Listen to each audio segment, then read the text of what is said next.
चलिए तो अगला क्वेश्चन डिस्कस करते हैं। देखो ये जो क्वेश्चन है आपके सामने, ये बहुत ही शानदार क्वेश्चन है और ये क्वेश्चन का अगर आप बेसिक से बनाओगे ना तो बहुत लंबा क्वेश्चन ये बनने वाला है। क्वेश्चन आपके सीजीएल में पूछा गया था और क्वेश्चन बोला गया था कि कितनी संख्याएं 200 से 800 तक ऐसी हैं जो ना 5 से विभाजित होंगी ना 7 से विभाजित होंगे। अब इस सवाल को अगर बेसिक से बनाने लग गए तो कम से कम 1.5 पन्ने बर्बाद होने हैं। लेकिन जो कंसेप्ट मैं आपको स्मार्ट अप्रोच देते आ रहा हूँ, आपको उसी कंसेप्ट पर काम करना है और ये सवाल आपके सामने सेकंडों में बन जाएगा। तो जैसा कि आपने कहा यहाँ पर कि सर ऐसी संख्या जो ना 5 से विभाजित हो ना 7 से विभाजित हो, और किसके बीच बात करनी है, 200 से लेकर 800 तक। तो एक बार 1 से 200 तक निकालोगे, फिर एक बार 1 से 800 तक निकालोगे और दोनों को क्या करोगे, माइनस करोगे। यानी हम यूं यहाँ पर कह सकते हैं कि 800 और 200 के बीच में कितनी संख्याएं होंगी, यहाँ पर 601 संख्याएं, जिसको अप्रोक्सीमेशन के लिए आप 600 ले लीजिए। और जो संख्या 4 से 5 से नहीं कटेगी यानी 4/5, और जो संख्या हमारी 7 से नहीं कटेगी यानी उसका 6/7। ठीक है, यहाँ पर समझ गए मेरी बात को कि टोटल कुल मिलाकर 200 और 800 के बीच 601 संख्याएं होती हैं। यहाँ पर 200 से लेकर 800 तक 601 संख्याएं होती हैं, जो यहाँ पर हम 600 ले सकते हैं। तो अगर हम यहाँ पर 600 लेंगे, ठीक है, अप्रोक्सीमेशन के लिए, ताकि हमारी ये संख्या कट जाए, तो 5 से काटेंगे तो आप बोलेंगे सर 5 से 120 बार में गया। ठीक है, कितनी बार में गया, 120 बार में गया। और यहाँ पर हो गया 12 छक 72, 72 का दोगुना 144, 288, 2880 बटे कितना हो जाएगा, 7, 7 चौके 28। ठीक है, 7 एकम 7, 10 हो गया, 7 एकम 7, 411 दशमलव समथिंग आएगा। यानी ऑप्शन नंबर डी फॉर दिल मांगे more is the correct answer हो जाएगा। ठीक है, और बेसिक से बनाएंगे तो जीवन बर्बाद हो जाएगा आपका। तो बेसिक से आपको बिल्कुल भी नहीं बनाना है, स्मार्ट अप्रोच लगाना है। चलिए अगला सवाल बहुत ही शानदार क्वेश्चन है। बोला गया है 2 का पावर 18 - 1 किससे विभाजित होगा, ये पूछा गया है आपसे। 2 का पावर 18 - 1 दिया गया है और डिविजिबल बाई पूछा गया है। तो बताइए इसका उत्तर क्या होगा। देखो अगर जनरल बात करें हम ना, तो जब भी पावर के क्वेश्चंस आते हैं आपको, तो पावर के क्वेश्चंस में आपको एक लॉजिक लगाना है। और वो क्या लगाना है, या तो आप उसको स्क्वायर के फॉर्म में कन्वर्ट करो या आप उसको क्यूब के फॉर्म में कन्वर्ट करो। जैसे इसके पहले एक आसान सा क्वेश्चन आया था CHSL में, वहां 2 का पावर 16 - 1 आपसे पूछा गया था कि 2 का पावर 16 - 1 जो है वो किससे विभाजित है। तो इसको जो है बड़े आसानी से तोड़ लिया गया था, किसमें, a² - b² के फॉर्म में। और अगर आप इसको a² - b² में तोड़ेंगे तो बोलेंगे सर ये 2 का पावर 8 का स्क्वायर माइनस 1 का स्क्वायर है। a² - b² में टूटेगा यानी a - b इंटू a+1। कोई दिक्कत की बात है यहाँ पे। ठीक है, ये दोनों क्या हो गए, मल्टीप्लाई में हो गए। आप कह सकते हैं ये संख्या इसकी बराबर है। तो देखो इसको कैसे तोड़ा गया था वो समझो। इसको तोड़ा गया था 2 का पावर 16 - 1 बराबर होगा 2 का पावर 8 - 1 इंटू 2 का पावर 8+1। ठीक है, कोई दिक्कत की बात है यहाँ पर। फिर पावर 8 - 1 में a² - b² का कंसेप्ट लगा दिया हमने। अब इसमें अगर a² - b² का हम कंसेप्ट लगाते हैं तो हम बोलेंगे कि ये 2 का पावर 4 - 1 इंटू 2 का पावर 4+1, और ये रहेगा हमारा इंटू में 2 का पावर 8+1। फिर हम यहाँ पर a² - b² का कंसेप्ट लगाएंगे तो बोलेंगे 2 का पावर 2 - 1 इंटू 2 का पावर 2+1। ठीक है, और फिर यहाँ पर हम क्या लिखेंगे, 2 का पावर 4+1 रहेगा ही रहेगा, और फिर उसके बाद 2 का पावर 8+1 रहेगा। फिर अगर आप यहाँ पर भी a² - b² लगाना चाहोगे तो बोलोगे सर 2 - 1 इंटू 2+1, यानी आप कह सकते हो कि 2 - 1 कितना होता है, 1 होता है, और 2+1 3 होता है, यानी यहाँ बोलेंगे सर ये 3 है। 2 का स्क्वायर प्लस 1 कितना है, 5 है। 2 दूनी 4 दूनी 8 दूनी 16 कितना है, 17 है। और यहाँ 2 का पावर 8+1 आप ऐसे रहने दो, या 8+1 को भी अगर आप लिखना चाहो तो 2 का पावर 5 32 6 64 7 128 और 8 256 256 जमा 1 कितना हो गया, 257 हो गया यहाँ पर। यानी ये जो वैल्यू है ना, ये किस किस से कटने वाली है, ये 3 से भी कटेगी, 5 से भी कटेगी, 17 से भी कटेगी और 257 से भी कटेगी। 2 का पावर जो 5 32 होता है, 6 64 7 128 8 256, तो हमारा 257 से ये संख्या कट जाएगा। मतलब ये संख्या को अगर काटोगे तो 3 से भी कट सकती सकता है, इससे भी कट सकता है, इससे भी कट सकता है, इससे भी कट सकता है। तो ये क्वेश्चन आपसे पूछा गया था CHSL में 2 का पावर 16 माइनस 1 पिछले साल, और इस साल इन्होंने बस थोड़ा सा इनोवेशन दे दिया है और बोला है 2 का पावर 18 माइनस 1। अब भैया 2 का पावर 18 माइनस 1 पूछे हैं तो यहाँ पर क्या हम स्क्वायर लगा पाएंगे, और स्क्वायर लगाएंगे तो क्या उसके हिसाब से मेरा ऑप्शन है, तो स्क्वायर के हिसाब से ऑप्शन नहीं है। तो इस बार थोड़ा सा चेंज किया गया है, इसको हम बदलेंगे क्यूब में। तो हम बोलेंगे देखो सर 2 का पावर 18 माइनस 1 जो है इसको क्यूब में बदलो, यानी a cube minus B cube. तो कह सकते हो 2 का पावर 6 का क्यूब है माइनस 1 का क्या है, क्यूब है। अब a cube minus B cube किस में टूटता है, तो a माइनस बी और इनटू अपना ब्रैकेट में जो भी पोर्शन रहे हमें उससे मतलब नहीं है, ठीक है, हमें उससे मतलब नहीं है। मान लो ये ब्रैकेट में k नाम का बंदा है और ब्रैकेट में जैसे क्या आएगा a square plus B square plus A B, जिसकी आवश्यकता हमें नहीं है क्योंकि वो बहुत बड़ी संख्या हो जाएगी और उस हिसाब से यहाँ पर ऑप्शंस हमारे नहीं दिए गए हैं। अब 2 के पावर 6 माइनस 1 को आप क्यूब के फॉर्म में भी तोड़ सकते हो और आप स्क्वायर के फॉर्म में तोड़ सकते हो।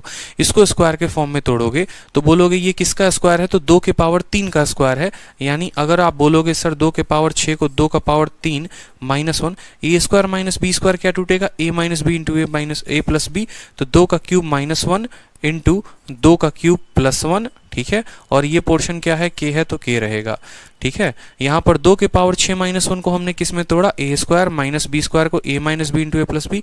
2 का पावर 3 8, 8 में से 1 गया तो 7, ठीक है, इंटू कितना हो गया 9 और इंटू हो गया हमारा k बहुत बड़ी संख्या है तो उसको हम लेंगे नहीं। बोला गया है ये सवाल किससे कटने वाला है, 7, 9 या फिर k। तो ऑप्शन में देखो यहाँ पर क्या है, 7 है, डी फॉर दिल मांगे more is the correct answer हो जाएगा, ठीक है। चलिए अगला क्वेश्चन देखिए। अगला क्वेश्चन बहुत अच्छा क्वेश्चन है। सवाल में क्या बोला है वो देखिए। बोला गया है 2 का पावर 20 प्लस 1 कंप्लीटली डिविजिबल है किसी वोल नंबर से, ठीक है। तो which of the following is completely divisible by the same number. मान लो ये किसी संख्या x से कटता है तो इसमें से कौन सा ऐसा ऑप्शन है जो उस सेम संख्या से कटेगा। मतलब x अगर इसको काटता है तो x इसमें से किसको काटने वाला है, तो जाहिर सी बात है अगर x इसको काटता है ना तो x या तो इसके देखो यहाँ पर किसको काटेगा, स्क्वायर या क्यूब, किसको काटेगा, इसके स्क्वायर को नहीं इसके क्यूब को काटेगा। स्क्वायर को भी काट सकता है, जैसे मानो मैंने कहा कि अगर जो है x जो है देखो x जो है वो 2 को डिवाइड करता है तो x जो है वो 2 के स्क्वायर को भी डिवाइड करेगा, x जो है वो 2 के क्यूब को भी डिवाइड करेगा, x 2 के पावर 4 को भी डिवाइड करेगा। यानी कहने का मतलब क्या है कि अगर हम इस संख्या का क्यूब करें या फिर हम जो है, ठीक है, क्यूब करे तो इसको काट सकता है। इसके अलावा एक और बात समझो, जैसे मानो अगर आपको वैसे हल नहीं करना है तो आप ऑप्शंस को पकड़ो। ऑप्शन में आपके सामने क्या दिया गया है वो आप देखो जरा। ऑप्शन में जो है आपके सामने दिया गया है पहला, दूसरा, तीसरा, चौथा। मान लो हम चौथे ऑप्शन को पकड़ते हैं, 2 का पावर 60 प्लस 1। तो 2 के पावर 60 प्लस 1 में अगर मान लो हम बोलेंगे ये a cube plus B cube है, इसको जब हम तोड़ेंगे तो बोलेंगे a cube plus B cube किस में टूटता है, a का पावर देखो ये 2 का पावर 60 किसका क्यूब है, तो बोलोगे सर 2 के पावर 20 का क्यूब है। सर 2 के पावर 20 का क्यूब है और प्लस 1 है, यानी ये a क्यूब है और ये b क्यूब है। a cube plus b cube किस में टूटता है बताओ, a प्लस b, ठीक है, और ब्रैकेट में a square plus B square minus A B के फॉर्म में। इससे हमें कोई लेना देना नहीं है, इसको k मान लो। यानी अब यहाँ पर 2 का पावर जो है, सॉरी 2 का पावर जो है कितना आ गया, 2 का पावर हमारा 2 का पावर 20 आ गया और प्लस कितना आ गया 1, a plus B, A square plus B square plus A B. अब जाहिर सी बात है देखो 2 का पावर 20 प्लस 1 यहाँ दिख रहा है हमारे ऑप्शन में, दिख रहा है कि नहीं।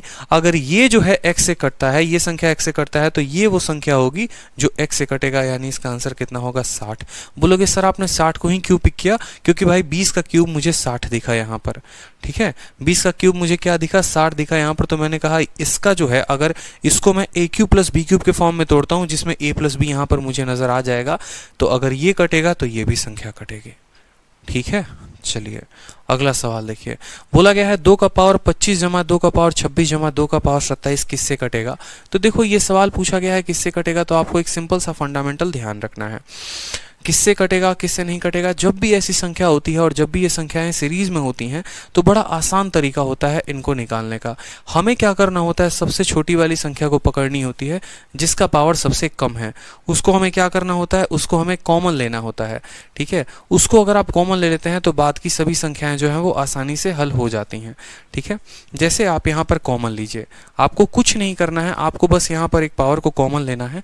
2 का पावर 25, 26, 27 में आप 2 के पावर 25 को कॉमन ले लीजिए। तो जब 25 को 25 से कॉमन ले लीजिएगा तो कितना पावर बचेगा, 0 बचेगा। जब 26 में से 25 कॉमन ले लीजिएगा 2 का पावर 1 बचेगा। 27 में से 25 कॉमन ले लीजिएगा तो 2 का पावर 2 बचेगा। यानी यहाँ पर बाहर 2 का पावर 25 रहेगा। यहाँ कितना आएगा, किसी भी संख्या का पावर 0 कितना होता है, 1 होता है। तो यहाँ पर आएगा 1 प्लस 2 और प्लस कितना आएगा 4, यानी 4 2 6 और 1 कितना हो जाएगा 7। तो 7 इंटू ये 2 का पावर कितना हो जाएगा 25। ये संख्या किससे कटेगी, बाहर जो कांस्टेंट नंबर है उससे कटेगी, यानी ये 7 से कटेगी। इसी तरीके से कल के दिन 4 टर्म 5 टर्म 6 टर्म 7 टर्म दे दिया जाए, आपको बस ये करना है, सबसे छोटे वाले को बाहर पकड़ के निकाल लेना है और अंदर जो ब्रैकेट का सम बचता है वही हमारा आंसर हो जाता है। ठीक, चलिए अगला डिविजिबिलिटी का क्वेश्चन देखिए। सेम आधार पर है 7 का पावर 81, 82 और 83 किससे कटने वाला है। जो कंसेप्ट हमने आपको दिया एकदम उसी पर बनाना है। दोनों सवाल CHSL में बैक टू बैक पूछे गए हैं। एक सवाल आपको 19 तारीख को पूछा गया था 2020 में और दूसरा 17 को पूछा गया था। ठीक है, कोई दिक्कत की बात यहाँ पे, ये कोरोना काल के पहले पूछा गया क्वेश्चन है और ये कोरोना काल के बाद में पूछा गया क्वेश्चन है अक्टूबर में, और ये मार्च में जब कोरोना का लॉकडाउन नहीं लगा था। क्योंकि शिफ्ट तो सेम ही थे, CHSL के कुछ पेपर पहले हुए थे कुछ बाद में हुए थे। तो हमें इसका भी आंसर देना है। कितना कॉमन लेंगे बताइए, तो 7 का पावर आप 81 कॉमन ले लेंगे तो अंदर 7 का पावर 0, 7 का पावर 1, 7 का पावर कितना बचेगा 2 बचेगा। कितना हो जाएगा 7 का पावर 81, 1 हो गया प्लस 7 हो गया प्लस कितना हो गया 49 हो गया। कोई दिक्कत की बात यहाँ पे, 49 1 50 और 7 कितना हो गया 57। 57 इंटू 7 का पावर 81। अब बोलोगे सर 57 तो मुझे दिख ही नहीं रहा है। मेरे भाई 57 नहीं दिख रहा तो कोई बात नहीं, इसमें से एक 7 उधारी ले लो। ठीक है, 7 के पावर 81 को ऐसे लिख लो ना कि ये 7 इंटू 7 का पावर 80 है। 7 का पावर 1 इंटू 7 का पावर 80 है। और अब गुना करके देखो, क्योंकि सारे ऑप्शन 350 से थोड़े से ज्यादा हैं तो 7 का 7 गुना 49 होता है और 7 का 5 गुना 35 होता है, यानी 300। ठीक है, 349, 7 7 49 और 7 बचे 35, 799 हो जाएगा आपका, सॉरी 399 इंटू 7 का पावर 80। क्या 399 दिख रहा है, बिल्कुल ऑप्शन नंबर ए दिख रहा है। तो हो सकता है कि भैया इससे एक फैक्टर इसने उधारी ले लिया हो, एक संख्या उधारी ले लिया हो। ऑप्शन में आपके एग्जामिनर ने 7 ना देकर इसमें से एक संख्या मल्टीप्लाई करवा दी हो, 2 संख्या मल्टीप्लाई करवा सकता है, 3 संख्या मल्टीप्लाई करवा सकता है। तो ये आपको देखना है। मुझे जैसे 57 नहीं दिखा, लेकिन मुझे 350 400 के आसपास की संख्याएं दिखी। एक साथ को अगर मैं मल्टीप्लाई करता बाहर निकाल कर तो ये संख्या मल्टीप्लाई होने के बाद सेम आंसर देती। चलिए सेम तरीके से यहाँ पर भी संख्या दिया गया है 61, 62 और 63। अब सवाल सेकंडों में बनाओगे। 4 का पावर 61 बाहर निकाल दो, यहाँ 1 बचेगा, यहाँ 4 बचेगा और यहाँ 4 का स्क्वायर 16, 16 4 20 और 1 21। जो संख्या 21 से विभाजित होती है वो संख्या 3 से भी होती है। Option number A is the correct answer. 4 का पावर 61 निकाल दोगे, यहाँ 1 बचेगा, यहाँ 4 बचेगा, यहाँ 16 बचेगा, जोड़ में क्या आएगा 21। अगर ये संख्या 21 से कटेगी तो ये संख्या 3 या 7 से कटेगी। 7 नहीं, ऑप्शन में 3 है, 3 उत्तर देंगे। ठीक है, एकदम सेकंडों में बना देंगे। चलो अगला संख्या देखो, बड़ा शानदार क्वेश्चन है और इसका मैं आपको बताऊंगा ट्रिक। ठीक है, और यहां से हम काम करेंगे एक बहुत ही शानदार और जबरदस्त जिंदाबाद ट्रिक पे। सवाल बोला गया है आपको, एक 4 अंकों की संख्या है जो रिपीटिशन से बनती है। 4 अंकों की संख्या है जो रिपीटिशन से बनती है किसी 2 अंकों की संख्या से। मतलब 25 को 2 बार रिपीट कर दिया, 32 को 2 बार रिपीट कर दिया, 64 64, 65 65, 66 66, 32 32, 35 35, 91 91, इस तरीके से करके कोई भी 2 अंकों की संख्या का 2 बार रिपीट करके 4 अंकों की संख्या बना दी गई है। बोला गया है कोई भी नंबर इस तरह का हमेशा किससे डिविजिबल होगा। ठीक है। अब आपको सीखना है master concept, mother of all concept. यहाँ पर मदर ऑफ ऑल कंसेप्ट कह लो, मास्टर कंसेप्ट कह लो, स्मार्ट अप्रोच कह लो, जो कहना है कहो। यहाँ पर तो मास्टर कंसेप्ट हमारा क्या कहता है, जैसे मानो मैंने कहा दो संख्याएं हैं ए और बी, अगर हम ए बी को रिपीट करके 4 अंकों की संख्या बनाए तो ये ए बी होगा। अगर यहीं ए बी को रिपीट करके हम 6 अंकों की संख्या बनाए तो ये ए बी हो जाएगा। अगर यहीं ए बी को रिपीट करके हम 6 ना करके मान लो 8 अंकों की संख्या बना दे तो ये ए बी और ए बी हो जाएगा। मतलब कहने का मतलब 12 12 12 12 12 12 12 12 12 इस तरीके से करके एक बार 4 अंकों की संख्या बनाई, 6 अंकों की संख्या बनाई, 8 अंकों की संख्या बनाई, और बोलेगा कि ये किससे कटेगा, ये किससे कटेगा। और हमेशा आपको एक ट्रिक बताता हूं, वो ट्रिक याद कर लो, फिर गर्दा उड़ा दोगे यहाँ पर। तो इस ए के लिए क्या रखना, 1 रखना है। यहाँ पर इस ए के लिए क्या लिखना है समझो, इस ए के लिए आपको 1 लिखना है, बी के लिए 0 लिखना है, फिर ए के लिए 1 लिखना है, और लास्ट वाले बी को कुछ नहीं करना, ऐसे ही 0 मतलब भुला दो। वहां पे 0 आएगा, और 0 का मतलब यहाँ कुछ नहीं है, यहाँ पर 0 नहीं आएगा, ऐसे ही 101। 4 अंकों की संख्या है तो 3 अंकों से कटेगी, 6 अंकों की संख्या है तो 5 बार में कटेगी, 5 अंकों की संख्या से कटेगी, 8 अंकों की संख्या तो हमेशा उससे एक कम संख्या से कटेगी। ए के लिए 0, ए के लिए 1, बी के लिए 0, ए के लिए 1, यानी ये संख्या 101 से कटेगी। ठीक है। अब बात करते हैं यहाँ पर, तो क्या बोलोगे सर, ए के लिए 0, सॉरी ए के लिए 1, ए के लिए 1, बी के लिए 0, ए के लिए 1, बी के लिए 0, ए के लिए कितना 1, और लास्ट वाले के लिए कुछ नहीं लिखना, मतलब ये संख्या इससे कटेगी। ठीक है। फिर यहाँ पर आ जाओ, यहाँ पर क्या बोलोगे सर, ए के लिए 1, बी के लिए 0, ए के लिए 1, बी के लिए 0, ए के लिए 1, बी के लिए 0, ए के लिए 1, लास्ट वाले को ऐसे छोड़ देना है। मतलब अगर ये संख्या की बात हो 1 से 1 से कटेगी, ये संख्या की बात हो 10,101 से कटेगी, और ये संख्या की बात हो तो आपको इतने से कटेगी। तो जो हमारा क्वेश्चन बोला गया है, अब आप बताइए कि ये संख्या किससे कटने वाली है। तो क्या ये 7 से कटेगी? नहीं। 11 से कटेगी? नहीं। 13 से कटेगी? नहीं।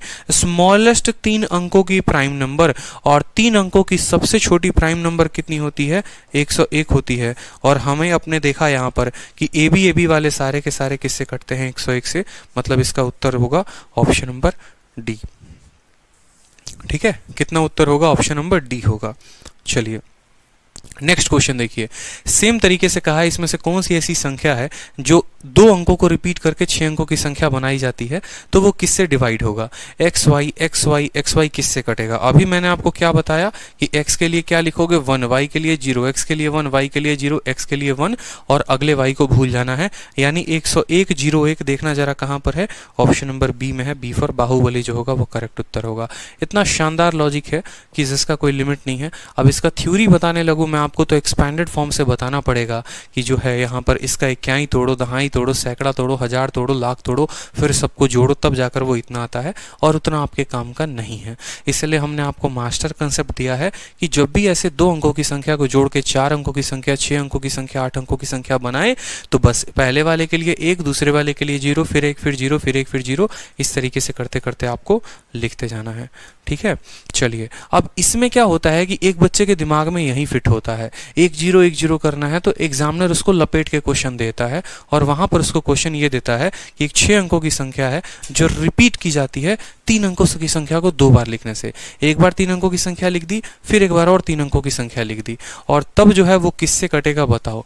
मतलब अब हमारा क्वेश्चन ए बी नहीं चलेगा, अब हमारा क्वेश्चन चलेगा ऐसे कि 3 अंकों की संख्या थी ABC, उसको एक बार और रिपीट कर दिया तो वो बन गया ABC, तो ये क्या हो गया? 6 अंकों की संख्या हो गई। इसी तरीके से इसको रिपीट करके ABC को अगर हम मान लो लिख दें ABC, फिर ABC, फिर ABC, ठीक है, तो ये 9 अंकों की संख्या बन जाएगी। फिर इसी तरीके से रिपीट करके लिखते चलेंगे तो एक और संख्या बन जाएगी। तो अब बोला गया है यहाँ पर कि बताओ ये संख्या हमेशा किससे कटेगी। तो क्या करोगे यहाँ पर? बोलोगे सर 1 0 1 0 1 ऐसा लगाएंगे? बिल्कुल नहीं। वो कब लगाते थे? वो हम AB में लगाते थे जनाब, जब सिर्फ 2 अंक हमारे पास होते थे। लेकिन यहाँ पर 3 अंक की संख्या है और 3 अंकों से इस्तेमाल करके 6 अंकों का बनाया गया है। तो ये संख्या किससे कटेगी वो देखो। पहले हमारे क्वेश्चंस को देखो कि ये संख्या जो है हमेशा किससे कटने वाली है। क्या 7 से कटेगी, 11 से कटेगी, 13 से कटेगी, किससे कटेगी? तो ये जब भी संख्या ऐसी आती है रिपीटिशन में तो ये 7, 11 और 13 तीनों से कटती है। किससे कटती है? 7, 11 और 13। जब भी ABC और ABC ऐसी 3 संख्या होगी तो 7 से भी कटेगी, 11 से भी कटेगी, 13 से भी कटेगी, और इनका जो प्रोडक्ट होगा 13 × 7 91, 91 × 1 1001, इसीलिए कहा जाता है कि ये संख्या किससे कटेगी, 1001 से। ये आपके पेपर में किस तरीके से पूछा गया है वो भी मैं बताऊंगा, लेकिन आपको ध्यान रखना है कि जब भी कोई 3 अंकों की संख्या को रिपीट करके बनाया गया है तो 7, 11, 13 वो दोनों से कटेगी। अब आपके जो सीपीओ में क्वेश्चन पूछा गया था, सीएचएसएल में क्वेश्चन पूछा गया था, वो क्या था? सबसे पहला क्वेश्चन आपके सीएचएसएल में पूछा गया था 4, 7, 6 x y z। ये एक 6 अंकों की संख्या है। ये 7 से भी कटती है, 11 से भी कटती है, 13 से भी कटती है, ये तीनों से कटती है। तो मुझे बताइए कि x plus Y plus Z की वैल्यू जो होगी वो क्या होगी? x plus Y plus Z की वैल्यू क्या होगी बताइए। तो एक बच्चा जान जाएगा कि भाई मेरे देखो, ये सवाल अगर मान लो 7, 11, 13 तीनों से कटती है, तो एक तो ये हो गया कि ये 1001 से कटेगी, और दूसरा कंसेप्ट ये हो गया कि अगर ये 3 अंक 476 हैं तो बाकी के भी 3 अंक जो हैं वो 476 होंगे, क्योंकि जब तक ये समान नहीं होंगे तब तक ये 7, 11, 13 से नहीं कटेंगे।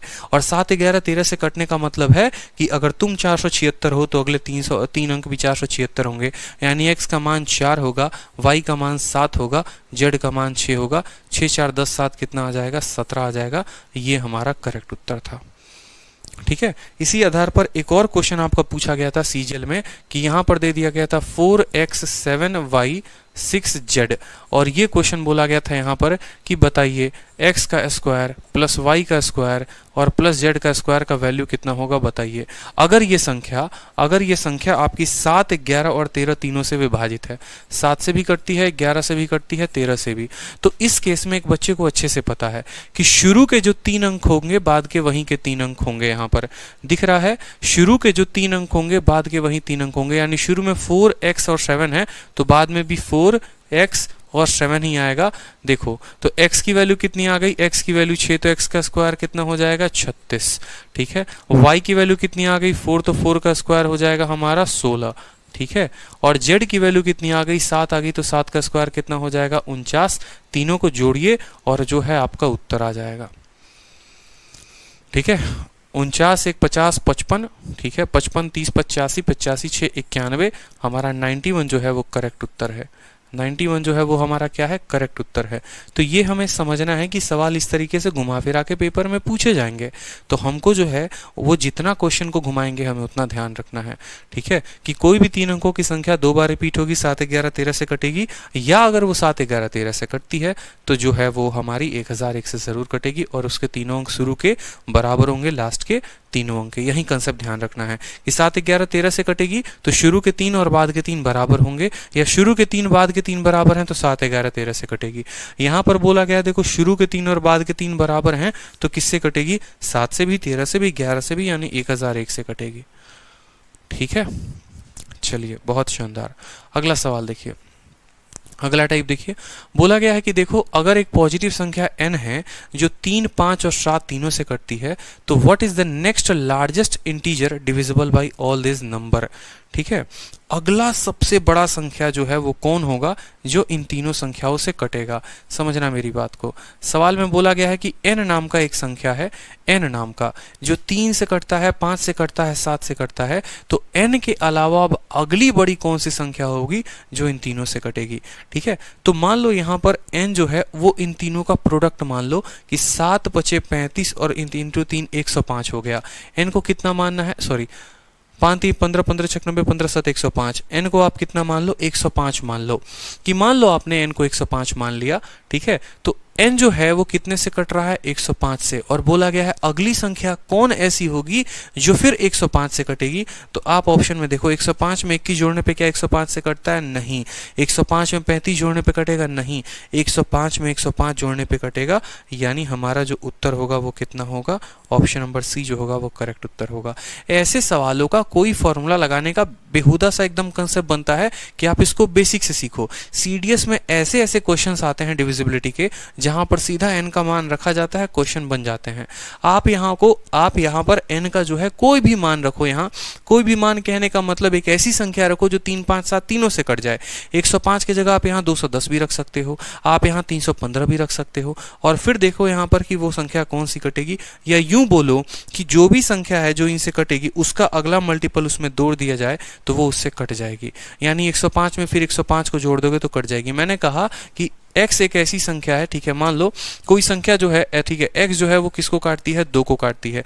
अगर ये 2 को काटती है तो फिर इसमें 2 को जोड़ देना तो उसको भी काटेगी, फिर इसमें एक बार और 2 को जोड़ दें उसको भी काटेगी, यानी सेम नंबर को रिपीट करते जाओ तो उसको काटते जाएगी, ठीक है।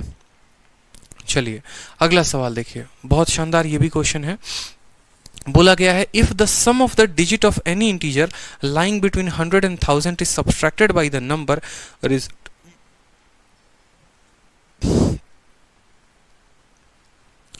सॉरी, ठीक है, थोड़ा दिक्कत है। तो बोला गया है कि यदि 100 और 1000 के बीच, ठीक है, स्थित किसी भी पूर्णांक के अंकों का योग से घटाया जाए तो परिणामी संख्या, मैंने क्या कहा, वैल्यू लो।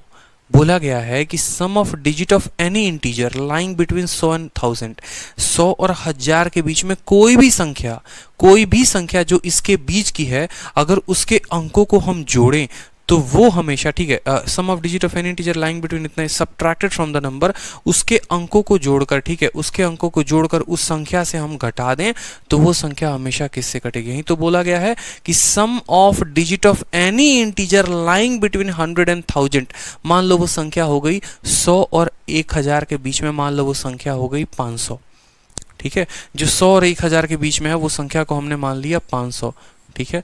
अब बोला गया है कि सम ऑफ डिजिट, यानी 500 का सम ऑफ डिजिट कितना है, 5 है, उसको सब्ट्रैक्ट करो उसी नंबर से, यानी 500 में से 5 आप सब्ट्रैक्ट करो, आपका आ जाएगा 495। और बोला गया है ये संख्या किससे कटेगी, हमेशा किससे कटेगी, तो 495 को भाग करके देखो, क्या ये 6 से कटेगा, नहीं, 6 से कटने वाली संख्या के लिए आपको 2 से कटना जरूरी है। क्या ये 2 से कटेगा, बिल्कुल नहीं। क्या ये 5 से कट रहा है, बिल्कुल कट रहा है 595, और 9 से कट रहा है, हाँ भैया बिल्कुल कट रहा है, मतलब सी भी आ रहा है, डी भी आ रहा है। तो जैसे ऐसा केस आए फिर उसका अगला कोई नंबर ले लो, जैसे मानो आपने 500 लिया, अब मान लो मेरी इच्छा हुई कि मैं यहाँ पर क्या करता हूँ, मैं यहाँ पर 400 लेता हूँ। अब मैंने कहा कि 400 में से मुझे 4 घटाना है, 400 मुझे 4 घटाना है तो 396। अब 396 देखो, 9 और 6 और 3 9, ये तो 9 से कट रहा है लेकिन 5 से नहीं कट रहा, मतलब ऑप्शन नंबर डी काट देंगे। मैंने कहा ना कि बेसिक मजा बहुत आता है सीखने में, लेकिन काम खराब करता है, क्योंकि बेसिक आप कभी पेपर में लगाते ही नहीं है, आपके पास समय काफी कम है, आपको सेकंडों में सवाल को उड़ाना है, तो आप जो है ऐसा नंबर पकड़ो, ठीक है, जो आसानी से कट जाए, कोई दिक्कत की बात नहीं। अब आप बोलोगे सर मैं शुरू में ही 400 ले लेता, आपको जो है आंसर सीधा 9 आ जाता, तब मैं आपको 5 बता भी नहीं पाता। लेकिन कल के दिन आप कोई संख्या लेते, आपका दिखता कि यार 2 से कट जा रहा है, जैसे ये जो है 2 से कट जाएगा, फिर आप बोलते सर ये तो 2 से कट रहा है। मेरे भाई बोला गया ऑलवेज, हर केस में, किसी भी केस में, और अपने दिल को तसल्ली देना हो तो कोई भी 5 संख्या, 10 संख्या, 15 संख्या ले लो और उसको जो है उसके अंकों के योग से घटा के देखो। 2 केस में, 3 केस में अगर 9 लग रहा है तो हर केस में 9 लगेगा, बात खत्म, ठीक है। आप एक काम करो ना, 105 ले लो, ठीक है, 105 के अंकों का योग कितना हुआ, 6 हुआ, 105 में से 6 घटा दो, 99 आएगा। 99 किससे कटता है, तो 99 ना 5 से कटता है, ना 2 से कटता है, ना 6 से कटता है, सिर्फ और सिर्फ 9 से कटता है। उत्तर दे दोगे 9, ठीक है, कोई दिक्कत की बात, तो हमेशा का बात हुआ है तो हमेशा जो है आपको वैल्यू लेने पर आ जाएगा। चलो अगला क्वेश्चन देखो, बोला गया है m और n जो है वो पॉजिटिव इंटीजर हैं, ठीक है, कोई पॉजिटिव इंटीजर है, 5 हो सकते हैं, 10 हो सकते हैं, और m माइनस n जो होगा वो एक हमेशा इवन नंबर होगा। m माइनस n इवन कब होता है, देखो कोई भी संख्या इवन कब आती है, जब एक ऑड नंबर को ऑड नंबर से घटाओ तो इवन आता है, जैसे 5 में से 3 घटा दिया तो 2 आएगा, या एक इवन नंबर को इवन नंबर से घटाओ तो हमारा इवन नंबर आएगा। यानी 5 जो m और n जो हैं, या तो दोनों के दोनों ऑड होंगे, नहीं तो दोनों के दोनों इवन होंगे, तभी उनका डिफरेंस जो है वो एक इवन नंबर आएगा।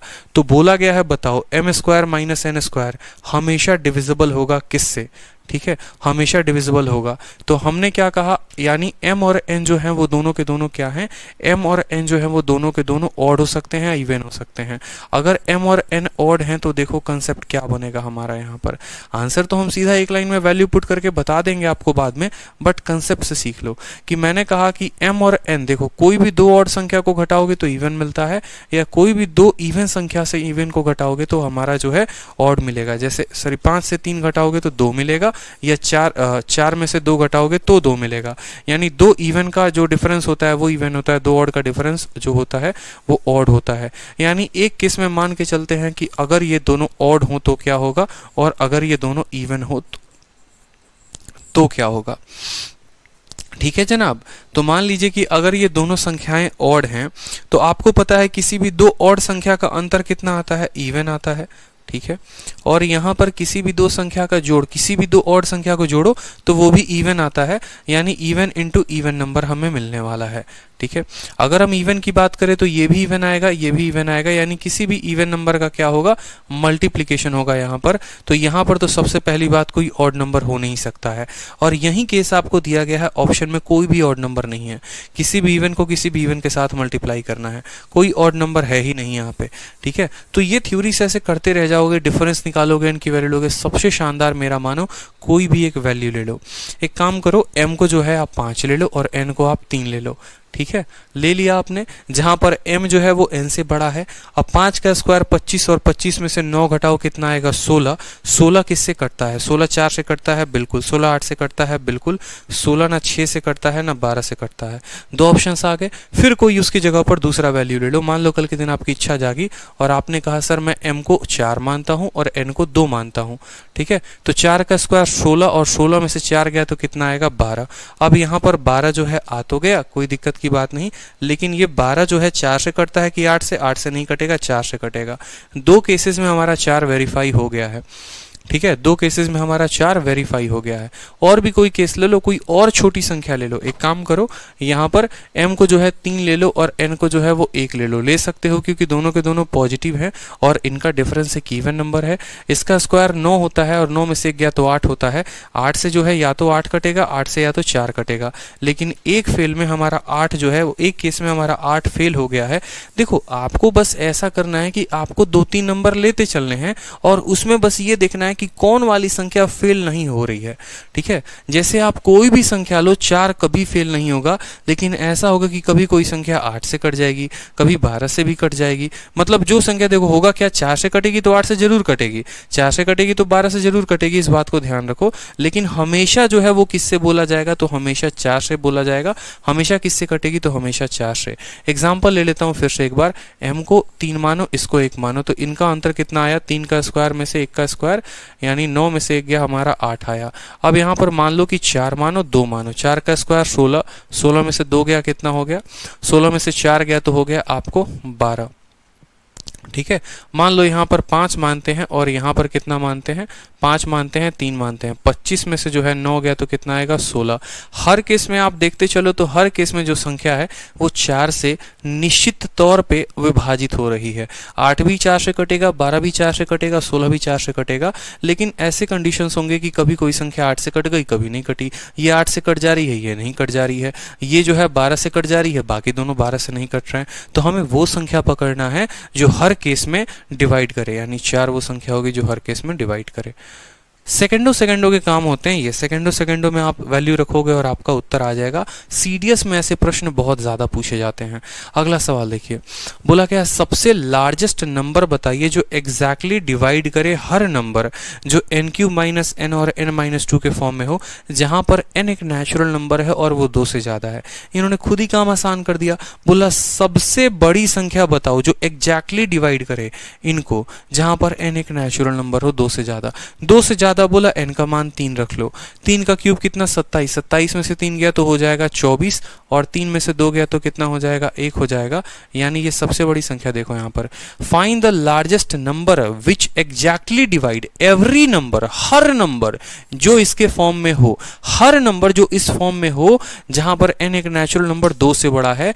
3 का क्यूब 27 होता है, 27 में से 3 गया तो 24, 3 में से 2 गया 1, तो 24 × 1 कितना हुआ, यानी हर नंबर कितने से कटेगा, कम से कम 24 से कटेगा। यकीन नहीं आता तो 2 से बड़ा 4 भी है, आप 4 भी रख कर देख लो। 4 का क्यूब 64 होता है, देखो, ठीक है। 3 वाले केस में कितना आया था, 3 वाले केस में 24 आया था। 4 के क्यूब में 64 और 64 में से 4 गया तो 60 और 4 × 2 कितना हो गया, 4 में से 2 गया तो 2, 60 × 2 120। अब ये जो 120 है वो सिर्फ और सिर्फ किससे कटेगा, यहाँ पर 24 से कटेगा। तो ये हमारा क्या हो जाएगा, 24। मतलब वो हर नंबर 12 से नहीं, हर नंबर मैक्सिमम लार्जेस्ट नंबर बोला गया है 4 से। देखो ये 6 से भी कट रहा है, 12 से भी कट रहा है, ठीक है। लेकिन इन तीनों में 6, 12 और 24 में सबसे बड़ा कौन सा है, लार्जेस्ट नंबर कौन सा है, तो 24 है। बोलोगे सर लार्जेस्ट 48 भी तो दिख रहा है। मेरे भाई 48 कैसे काटेगा बताओ, जब यहाँ पर तुम n के जगह पर 3 रखते हो तो तुम्हारा आ रहा है 24। क्या 24 48 से कटेगा? नहीं कटेगा। और बाकी दोनों संख्याएं 24 से छोटी हैं, मतलब उत्तर हमारा कितना होगा? 24 होगा। ठीक है, चलो नेक्स्ट बोला गया है यहाँ पर अगला सवाल देखो, the greatest whole number by which the expression इतना is divisible for every natural, मतलब हर नेचुरल नंबर, हर सबसे बड़ी पूर्ण संख्या जिससे व्यंग्य इतना के प्रत्येक मान के लिए पूर्णतः विभाजित हो। तो n का कोई भी मान रखो और ये संख्या कट जाए, सबसे बड़ी वो नंबर जिससे ये कट जाए फॉर एवरी नेचुरल नंबर। तो एवरी नेचुरल बोले, देखो अगर संख्या बोलता है कि प्रत्येक नेचुरल नंबर से कट जाए, प्रत्येक होल नंबर से कट जाए, प्रत्येक ऑड नंबर से कट जाए, प्रत्येक इवन नंबर से कट जाए, ऐसे केस में आपको सिंपल एक काम करना है कि आपको देखना कि भाई पहले सबसे छोटा वाला नंबर पर कट रहा है कि नहीं। अगर सबसे छोटे वाले नंबर पे नहीं कटेगा तो इसका मतलब वो किसी पे नहीं कटेगा। तो कभी भी नेचुरल बोले तो नेचुरल में सबसे छोटा नेचुरल नंबर कौन सा होता है? 1 होता है। अगर इवन नंबर बोले तो सबसे छोटा इवन नंबर 2 होता है। ऑड में बोले सबसे छोटा इवन नंबर 1 होता है। तो यहाँ पर बोला गया है कि ये भैया सबसे बड़ा वोल नंबर कौन सा है जो यहाँ पर सबसे बड़े हर प्रत्येक नेचुरल नंबर से कट जाए। आपको सबसे छोटा नेचुरल नंबर लेना है और वो होता है 1। तो आप बोलोगे सर 1 + 6 7, ठीक है, 7 और 11 18, 18 और 6 24, और 24 और 24 कितना होता है? 48। यानी यहाँ पर हमारा उत्तर कितना होगा? 48 होगा। कुछ नहीं करना, बस n का मान 1 रखना है। अगर ये n के मान 1 पर कटेगा 48 से तो n के बराबर 2 पर भी 48 का मल्टीपल होगा, n का मान 3 पर भी 48 का मल्टीपल होगा। इस तरीके से ये कहानी चलती रहेगी। ठीक है, इसलिए मैंने कहा ना अगले सारे के सारे क्वेश्चंस आप वैल्यू से बनाओगे सेकंडों में। अगला सवाल देखो, सारे पूछे गए प्रश्न हैं, कोई कैट में पूछा गया है, कोई यूपीएसआई में पूछा गया है, कोई एसएससी में, कोई रेलवे में, कोई इस तरीके से अलग अलग परीक्षाओं में पूछे गए हैं। इसमें सीडीएस के भी क्वेश्चन सबसे ज़्यादा हैं।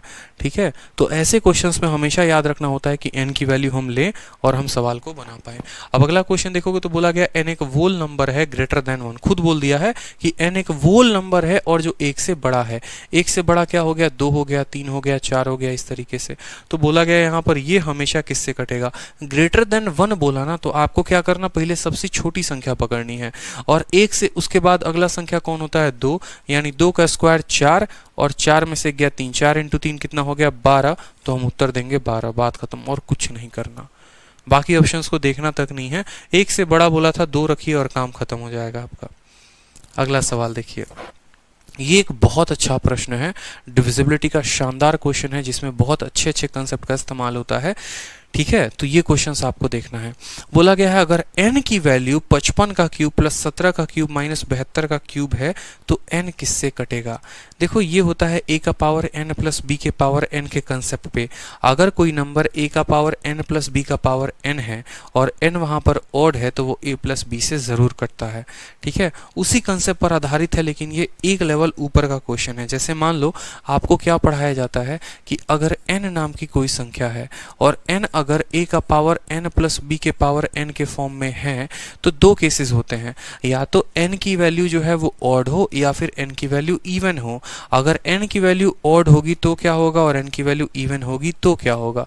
ठीक है, तो यहाँ पर अगर हमारा n का वैल्यू ऑड होता है जनाब, अगर हमारा n का वैल्यू ऑड है तो क्या होगा और n की वैल्यू इवन है तो क्या होगा, समझिएगा। ठीक है, n की वैल्यू ऑड है तो क्या होगा, n की वैल्यू इवन है तो क्या होगा। अगर n की वैल्यू ऑड है, जैसे 1 और 1 है, 3 और 3 है, 5 और 5 है, तो ये संख्या n जो है वो हमेशा डिवाइड होगी किससे? a प्लस b से। ये तय है कि वो a प्लस b से हमेशा कटेगी। ये तय है कि अगर वो संख्या ऑड है तो वो हमेशा a प्लस b से कटेगी, और अगर वो संख्या इवन है तो वो किसी से नहीं कटेगी। वो किसी से नहीं कटने वाली, ऐसा कुछ नहीं कह सकते नहीं भैया ये a प्लस बी से कटेगी ही कटेगी। जैसे मानो यहाँ पर बोला गया क्या ये a प्लस बी से कटेगी, तो आप बोलेंगे नहीं ये नहीं कटेगी। लेकिन वही n अगर ऑड है तो ये a प्लस बी से 100% कटेगी। ठीक है, सवाल देखिए कैसे पूछा जाता है आपके पेपर में, तो आपको और क्लैरिटी मिलेगी। जैसे सवाल आपको बोला गया कि n की वैल्यू 2 का क्यूब है और यहाँ पर 3 का क्यूब है। ठीक है, तो n किससे कटेगा बताओ जल्दी से। तो आप बोलोगे सर ये a cube plus b cube है और a cube plus b cube क्या देता है बाहर? a प्लस b देता है, और इंटू a का स्क्वायर प्लस b का स्क्वायर माइनस ए बी देता है। यानी ये सर a प्लस b से ज़रूर कटेगा। कटेगा यहाँ पर, कोई समस्या की बात है यहाँ, कोई दिक्कत की बात है यहाँ? नहीं है कोई परेशानी की बात। मतलब मैंने वही बात बोला कि जब पावर ऑड होता है तो ये किससे कटता है, a प्लस बी से ज़रूर कटता है। ठीक है, तो अगला क्वेश्चन मेरा आपके सामने है कि अगर n की वैल्यू 2 का पावर 71 प्लस 3 का पावर 71 हो तो ये जो n है ये किससे कटेगा, तो बोलोगे सर 2 प्लस 3 यानी 5 से ज़रूर कटेगा। कोई समस्या की बात यहाँ पर। अगला क्वेश्चन फिर आपसे पूछा जाए, क्वेश्चन नंबर 3, कि अगर n की वैल्यू 101 का पावर 1001 हो और 103 का पावर 1271 हो तो ये किससे कटेगा, बोलोगे सर पावर ऑड है ना सर, पावर ऑड है और पावर को तो सेम रहना पड़ेगा, यहाँ पर 1001 पावर सेम है और ये जो है ये क्या है, ऑड है, तो यानी ये सर 204 से कटेगा ही कटेगा सर। ठीक है, किससे कटेगा, 204 से कटेगा। पावर सेम रहना चाहिए क्योंकि a का पावर n और b का पावर n। लेकिन अब अगला क्वेश्चन आपसे पूछा जाता है, मान लीजिए कि अगर n का पावर जो है वो 2 का पावर 6 या 2 का पावर 6, उतना दूर क्यों चले जाते हो, n को मानो 2 का पावर 4 जमा 3 का पावर 4 और तब बोलेगा कि क्या ये 2 प्लस 3 5 से कटेगा, तो आप बोलोगे नहीं सर ये 2 प्लस 3 5 से नहीं कटने वाला है। क्यों नहीं कटने वाला है बताओ, इसीलिए नहीं कटने वाला है क्योंकि यहाँ पर इसका कोई फिक्स फॉर्म नहीं होता है, इसको a प्लस बी के फॉर्म में नहीं तोड़ सकते हैं। ठीक है, तो एक क्वेश्चन यहाँ से ये पूछा जाता है, ये ध्यान रखना है कि अगर वो a का पावर n प्लस बी के पावर n में हो तो वो a प्लस बी से 100% कटता ही कटता है। कब, जब n ऑड होता है। ठीक है, कोई समस्या की बात यहाँ पे, चलिए कोई दिक्कत। अब उसी तरीके से यहाँ पर आपका क्वेश्चन जो आता है वो आता है, अगर कोई संख्या n जो है वो a का पावर n माइनस b का पावर n के फॉर्म में है और n अगर यहाँ पर ऑड है तो क्या ये संख्या किससे कटेगी, और n अगर यहाँ पर इवन है तो ये संख्या किससे कटेगी। ठीक है, तो याद रखिए यहाँ पर अब ये वाले केस में क्या होता है कि अगर यहाँ पर पावर ऑड हो, अगर यहाँ पर पावर ऑड हो तो ये a माइनस बी से कट जाता है, अगर यहाँ पावर ऑड हो तो ये माइनस बी से कट जाता है, और अगर यहाँ पर पावर इवन हो तो आप बोलोगे सर ये a माइनस बी से भी कटेगा और ये a प्लस बी से भी कटेगा। कोई शक की बात नहीं सर। वैल्यू लेकर देख लीजिए, क्वेश्चन लेकर देख लीजिए और आसानी से समझ में आ जाएगा। जैसे हमने कहा n की वैल्यू क्या हो गई, n की वैल्यू 2 का क्यूब में से क्या हो गया, सॉरी पावर इवन है ना, तो 2 का स्क्वायर, ठीक है सॉरी 3 का स्क्वायर माइनस 2 का स्क्वायर। ठीक है, या आप ऐसे भी कह लो 3 का स्क्वायर, चलो 3 का स्क्वायर माइनस 2 का स्क्वायर कह लो। तो आपने कहा सर कि देखो एक बार पावर हमने क्या रखा है सर, इवन रखा है। ठीक है, एक बार पावर देखो, दो केसेस होते हैं ना, एक केस आपका हो गया, एक केस हो गया n का पावर ऑड रखेंगे। यहाँ पर कौन सा केस हम डिस्कस कर रहे थे कि अगर वो माइनस में है और पावर ऑड है और इवन है तो n का पावर जैसे मानो यहाँ पर ले लो 3 का पावर, मान लो यहाँ पर 3 माइनस 2 का पावर 3। एक बार हमारा पावर देखो a का पावर n माइनस b का पावर n, तो यहाँ पर हमारा पावर क्या है, ऑड है। और दूसरा क्वेश्चन हमसे बोला गया सेम तरीके से कि n का पावर 3 का स्क्वायर माइनस 2 का स्क्वायर। ठीक है, 3 का स्क्वायर माइनस 2 का स्क्वायर। यहाँ पर पावर ऑड है और यहाँ पर पावर इवन है, तो जब पावर ऑड होगा तो ये किससे कटेगा, आप बोलोगे सर ये a cube minus B cube है, यानी ये a माइनस बी से ज़रूर कटेगा और ये अंदर a square plus B square plus A b आ जाएगा, यानी ये 3 माइनस 2 1 से ज़रूर कटेगा।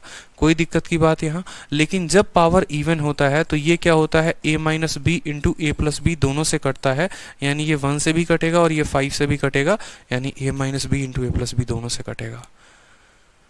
ठीक है, तो एक बड़ा इंपॉर्टेंट जो हो गया, जैसे मानो यहाँ पर कल के दिन आपका बड़ा सा क्वेश्चन आ गया कि n की वैल्यू 107 का पावर 52 माइनस 106 का पावर, या 106 के जगह मान लीजिए हमने कहा 52 का पावर, ठीक है 52, हाँ ठीक है 52 लिख लो, 52 का पावर 52। मान लो हमने ऐसा कह दिया कि n की वैल्यू इतनी है, 107 का पावर 52 माइनस इतना, ये संख्या किससे कटेगी, पावर क्या दिख रहा है आपको, माइनस में इवन दिख रहा है, इवन दिख रहा है तो इन दोनों के अंतर से भी कटेगी, इन दोनों के सम से भी कटेगी, यानी 52 हो गया आपको। ठीक है, कितने से कटेगी? ये 55 से भी कटेगी और फिर इन दोनों के सम से कटेगी, यानी 159 से भी कटेगी। ये a माइनस बी से भी कटेगा, a प्लस बी से भी कटेगा। तो अगर हम एक समरी बनाते हैं यहाँ पे और समरी बना के लिखते हैं तो क्या लिखेंगे वो समझो। समरी बनाकर लिखेंगे तो क्या लिखेंगे वो समझो कि हमारे पास पहला केस क्या आया? हमारे पास पहला केस आया n बराबर a का पावर n प्लस b का पावर n का। दूसरा केस आया n बराबर a का पावर n माइनस b का पावर n का। यहाँ पर हमारे सामने दो संभावनाएं प्रकट हुई। एक हमारा n का जो मान है वो ऑड हो तो क्या होगा, और एक हमारा n का मान इवन हो तो क्या होगा। यहाँ पर भी दो संभावनाएं प्रकट हुई। एक हमारा n का मान ऑड हो तो क्या होगा, एक हमारा n का मान इवन हो तो क्या होगा। ठीक है, कोई समस्या की बात यहाँ यही तो था कि एक बार प्लस है एक बार माइनस है और n की दोनों संभावनाएं हो सकती हैं। n या तो ऑड हो सकता है नहीं तो इवन हो सकता है। तो यहाँ पर देखते हैं कि अगर ऐसे केसेस होते हैं तो क्या क्या होते हैं। जब भाई साहब यहाँ पर ऑड हो ना, जब ऑड हो तो आप अपने मन में ए क्यूब प्लस बी क्यूब बना लो, ए क्यूब प्लस बी क्यूब। और ए क्यूब प्लस बी क्यूब किससे कटता है? ए प्लस बी से कट जाता है।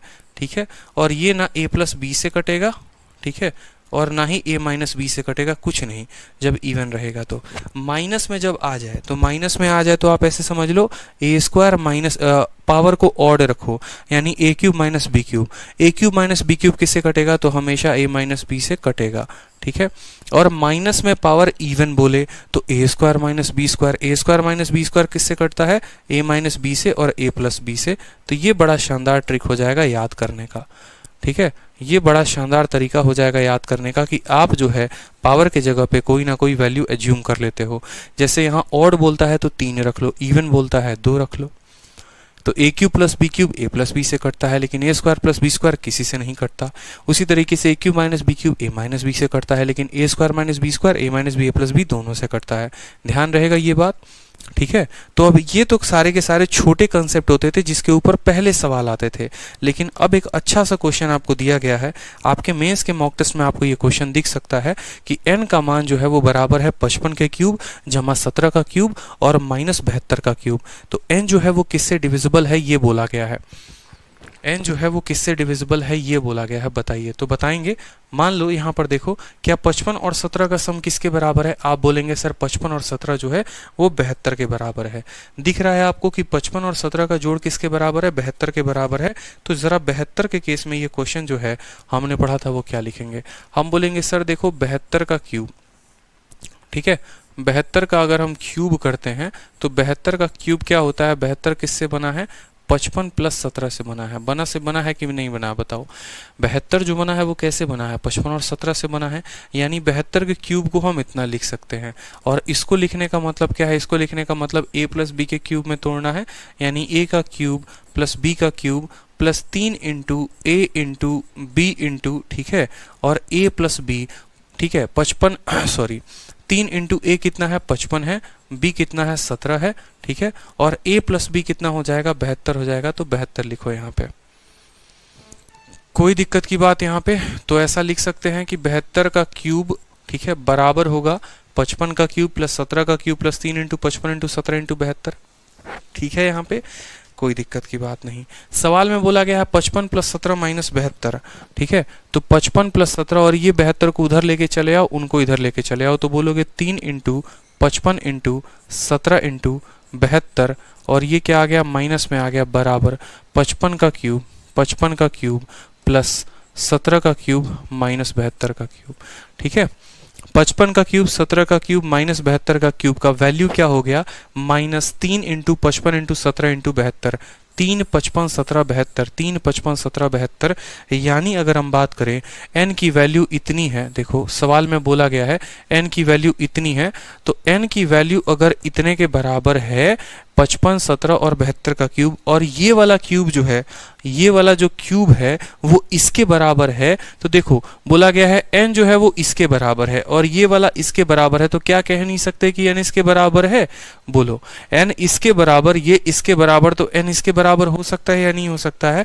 तो अब हम n के जगह पर क्या लिख देंगे? n के जगह पर ऐसा लिखेंगे -3 इंटू 55 इंटू 17 इंटू 72, और तब बोला गया है बताओ n किससे कटेगा? n जो है वो किससे कटेगा? तो बताओ, क्या 7 और 13 दोनों से कटेगा? 13 से काटने वाली कोई संख्या यहाँ दिख रही है? नहीं दिख रही, तो 13 नहीं होगा। क्या 3 और 13 दोनों से कटेगा? 3 से तो कट रहा है। 13 से काटने वाली कोई संख्या नहीं है, मतलब a भी नहीं होगा, b भी नहीं होगा। क्या 3 और 17 दोनों से कट रहा है? तो भैया 3 से भी कट रहा है, 17 से भी कट रहा है, तो c से हो सकता है। नन ऑफ दीज तो होगा नहीं जब हमारा c आंसर आ गया तो क्लियर हो गया कि जब ये सवाल ऐसे आए तो आपको क्या ध्यान रखना है? आपको ये ध्यान रखना है कि 55 से कटेगा, 17 से कटेगा, ठीक है, और 55 और 17 72 से कटेगा और इनके 3 गुने से कटेगा। इसलिए सवाल हमारा जो है 3 और 17 है। कोई दिक्कत की बात? जब भी ऐसा दिखे कि दो संख्याओं का जोड़ 1 के बराबर हो, तो जैसे tan a + b वाला कंसेप्ट लगाते थे उसी तरीके से यहाँ पर लगाना है कि भैया 72 कैसे बना? तो 55 और 17 को जोड़ने से बना। उनका जोड़ 72 के बराबर करो और वहां पर इस वैल्यू को लिखो और तब उस केस में आप आंसर निकाल सकते हो। चलो अगला क्वेश्चन देखो। अगला क्वेश्चन देखो, बोला गया है how many values of x and y are possible अगर ये संख्या 45 से कट जाए। बोला गया है 45 से कटेगी तो ये यहाँ पर x और y के कितने वैल्यूज पॉसिबल हैं?